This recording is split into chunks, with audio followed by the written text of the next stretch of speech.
गुमनाम कब्र की रोंगटे खड़े कर देने वाली ये सनसनीखेज खबर है जम्मू कश्मीर की। करीब 5000 से ज्यादा गुमनाम कब्रों में छिपी है उनकी मौत की मिस्ट्री। कोई नहीं जानता कि गुमनाम कब्रों में दफन लोग कौन है। क्या गुमनाम कब्र में बेगुनाहों को मारकर सबूत मिटा दिए गए? ऐसे में सबसे बड़ा सवाल कि आखिर गुमनाम कब्रों के पीछे की काली हकीकत क्या है?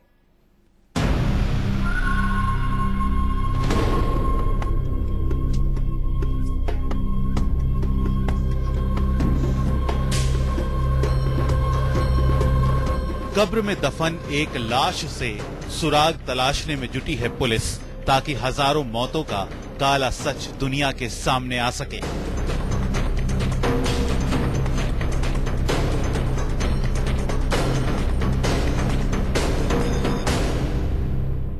जी हां, ऐसा काला सच जो कब्र में दफनाई गई हजारों लाशों के मौत की मिस्ट्री को सुलझा सकता है, क्योंकि इन हजारों गुमनाम कब्रों में छिपी है उनकी मौत के सनसनीखेज राज। जैसे जैसे कब्र खोदी जा रही थी, जांच करने आई टीम को सुराग मिलने की उम्मीद बढ़ती जा रही थी। कुछ देर में ही कब्र में दफन लाश को बाहर निकाला गया। अब जांच टीम इस गुमनाम कब्र में निकली लाश से सारे सबूत इकट्ठा करके साथ ले गई, ताकि मुर्दा ही अपनी मौत का राज खोल सके। किसी मुर्दे से मौत की मिस्ट्री सुलझाने की दास्तान सुनने में आपको थोड़ा अजीब लगेगी, लेकिन जम्मू कश्मीर में ऐसी एक दो नहीं बल्कि 5000 से ज्यादा गुमनाम कब्र मौजूद हैं। किसी को नहीं पता कि गुमनाम कब्र में दफनाए गए लोग कैसे मारे गए।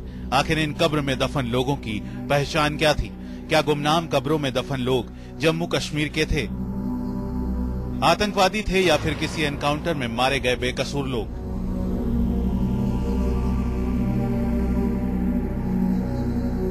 ऐसे में जांच टीमों के सामने सबसे बड़ी चुनौती है इस मिस्ट्री को सुलझाना कि आखिर कब्र में दफन वो हजारों लाशें किसकी हैं।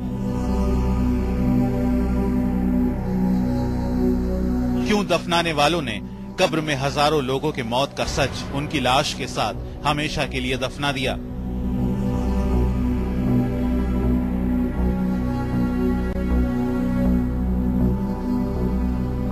गुमनाम कब्रों में छिपे राज का सच जानने के लिए हमारे संवाददाता आसिफ सुहाफ ने अता मोहम्मद नाम के इस शख्स से बातचीत की। बारामूला के बोयार गांव में रहने वाले अता मोहम्मद ने करीब 250 लोगों की लाश को इन गुमनाम कब्रों में दफनाया था।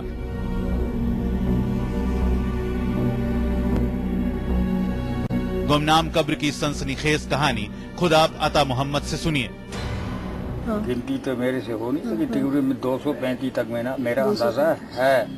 हाँ, इतना मेरा अंदाजा है। तो उसके बाद फिर रफ्ता रफ्ता आते रहे, तो हम लोगों को दफनाते रहे।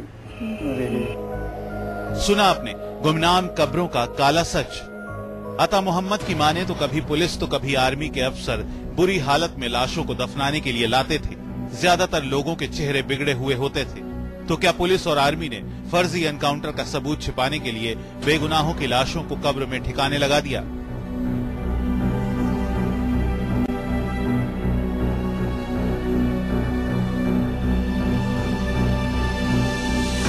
पिछले 20 साल में अता मोहम्मद 250 से ज्यादा लोगों को कब्रिस्तान में सुपुर्दे खाक कर चुके हैं, जबकि जम्मू कश्मीर में हर जिले में मौजूद हैं ऐसी ही गुमनाम कब्रें।